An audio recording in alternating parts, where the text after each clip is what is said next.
جماعت د راغلو ټولو ملګرو اکرام او احترام وکړو د هغوی دپاره د دغه ځای او یو ډېر ښایسته ماحول جوړ کړو د هغوی شکریه ادا کوم د تمامو قدرانو نه راغلي چې څومره ملګري د هغوی شکریه ادا کوم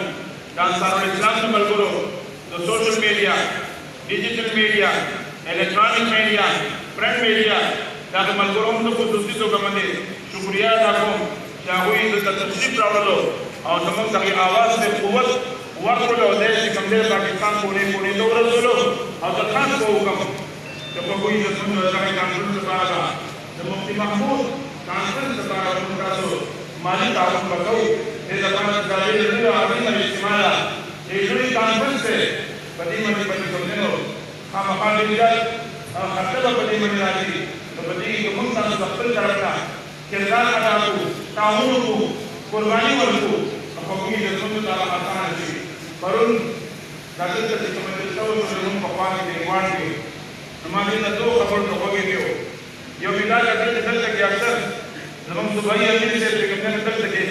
د جلسو فیصله کوي نو جلسه داسې نه په ګراونډ کې ځای وي نه په روډ ځای وي نه په دې دیوالونو نه په دې بلډینګونو کې ځای وي یو مې په دې کروڑ نظر باندې دا ریکارډ کړل مولانا تاورامن صاحب ماش کو کړه دا ما چیلنج په باندې شي